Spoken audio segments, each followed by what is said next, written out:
अगर मैं आपसे 9 ग्रहों में से किसी ग्रह का नाम पूछूं तो आपको सबसे पहले शनिदेव का नाम याद आएगा, क्योंकि शनिदेव से सब लोगों को बहुत डर लगता है।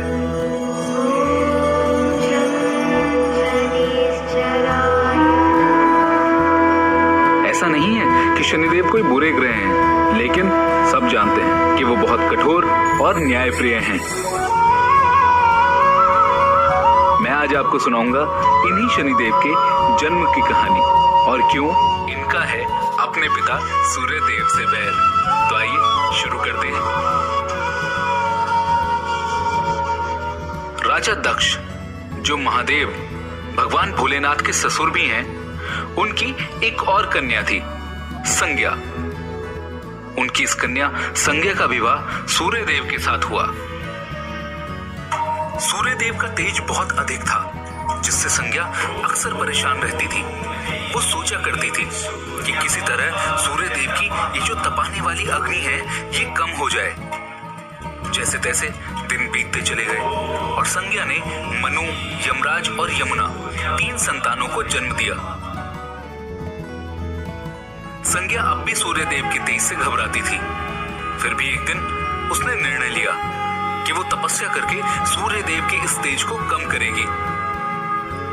लेकिन तीनों बच्चों के पालन पोषण और सूर्यदेव को इसकी भनक न लगे, इसके चलते उन्होंने एक युक्ति निकाली। संज्ञा ने अपने तप से अपनी हम शक्ल को पैदा किया, जिसका नाम था सवर्णा। संज्ञा ने बच्चों और सूर्यदेव की जिम्मेदारी अपने जैसे दिखने वाली अपनी छाया सवर्णा को दी और कहा कि अब से मेरी जगह तुम सूर्यदेव की सेवा और बच्चों का पालन करते हुए नारी धर्म का पालन करोगी, लेकिन ये राज सिर्फ मेरे और तुम्हारे बीच ही बना रहेगा। ये कहकर संज्ञा वहां से चलकर अपने पिता राजा दक्ष के घर पहुंची और उसने अपनी सारी परेशानी अपने पिता को बताई। लेकिन राजा दक्ष तो बहुत कठोर थे। उन्होंने डांट फटकार लगाते हुए संज्ञा को वापस भेजने का निर्णय लिया। संज्ञा बेहद दुखी होकर अपने मायके से तो निकल गई, लेकिन उन्होंने सोचा कि वो अब वापस सूर्यदेव के पास नहीं जाएगी और वो एक अश्व यानी घोड़ी का रूप धारण करके हिमालय की ओर चल दी। वहां पहुंचकर उन्होंने तपस्या आरंभ की, सूर्यदेव के तप को कम करने की। उधर सूर्यदेव को जरा भी आभास नहीं हुआ कि उनके साथ रहने वाली संज्ञा नहीं बल्कि सुवर्णा है।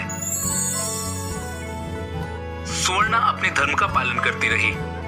छाया रूप होने के कारण उसे सूर्यदेव के तेज से भी कोई परेशानी नहीं हुई। कुछ समय पश्चात सूर्यदेव और सुवर्णा के भी 3 संतान हुई, मनु, शनिदेव और भद्रा। लेकिन छाया भगवान शिव की बहुत बड़ी भक्त थी। जब शनिदेव उनके गर्भ में थे, तब उन्होंने भगवान शिव की कठोर तपस्या की और उस तपस्या में उन्हें खाने पीने की सुध तक न रही। भूख प्यास धूप गर्मी सहने के कारण उसका प्रभाव छाया के गर्भ में पल रही संतान यानी शनिदेव पर भी पड़ा और इस कारण से उनका रंग काला हो गया। जब शनिदेव का जन्म हुआ तो उनके रंग को देखकर सूर्यदेव ने छाया पर संदेह किया और उन्हें अपमानित करते हुए कह दिया, ये मेरा पुत्र तो हो ही नहीं सकता। अपनी मां छाया के तप की शक्ति शनिदेव में भी आ गई थी। उन्होंने क्रोधित होकर अपने पिता सूर्यदेव को देखा तो सूर्यदेव बिल्कुल काले हो गए। उनके रथ में लगे घोड़ों की चाल भी रुक गई। परेशान सूर्यदेव को भगवान शिव की शरण लेनी पड़ी और इसके बाद भगवान शिव ने सूर्यदेव को उनकी गलती का एहसास करवाया और उन्हें बताया कि शनिदेव का रंग काला कैसे हुआ। ये जानकर सूर्यदेव अपने किए का पश्चाताप करने लगे और उन्होंने अपनी इस गलती के लिए क्षमा याचना भी की, जिसके बाद उन्हें फिर से अपना असली रूप वापस मिला। लेकिन पिता और पुत्र के इस संबंध में तो दरार पड़ चुकी थी, जिसके कारण आज भी शनिदेव को अपने पिता सूर्यदेव का विद्रोही माना जाता है। ये तो थी शनिदेव के जन्म की कथा, लेकिन क्या आप जानते हैं कि शनिदेव की नजरों के सामने क्यों नहीं आना चाहिए? क्यों उनकी नजरें पड़ते ही सामने वाली वस्तु नष्ट हो जाती है? आइए अब आपको ये बताता हूं।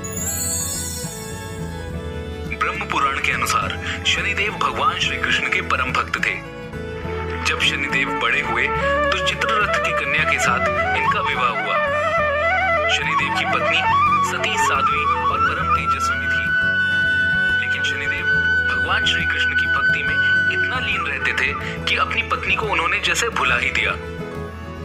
एक रात जब उनकी पत्नी संतान प्राप्ति की इच्छा के साथ उनके पास आई तो उसने पाया कि शनिदेव तो अपनी भक्ति में लीन थे।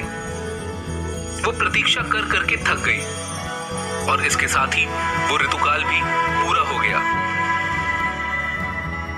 जब सुबह हुई तो गुस्से में आकर उसने शनिदेव को शाप दे दिया, आपने एक बार भी मुझे नजर उठाकर तक नहीं देखा, इसलिए मैं आपको श्राप देती हूँ कि आपकी नजर जिस पर भी पड़ेगी वो नष्ट हो जाएगा। ध्यान टूटने पर जब शनिदेव ने पत्नी को मनाने की कोशिश की तो उन्हें अपनी गलती का एहसास हुआ, लेकिन तब तक बहुत देर हो चुकी थी और उनकी पत्नी में इस श्राप को वापस लेने की क्षमता नहीं थी। इसीलिए तब से शनिदेव अपना सर नीचे करके रहने लगे ताकि उनकी नजर किसी पर ना पड़े और किसी को कोई हानि ना हो। और इसीलिए कहते हैं जब भी आप शनि मंदिर में जाएं तो शनिदेव की नजरों के सामने कभी ना आए, नीचे झुककर उनके चरण स्पर्श करके आगे बढ़ जाएं, क्योंकि शनि की दृष्टि जिस पर भी पड़ती है वो नष्ट हो जाता है।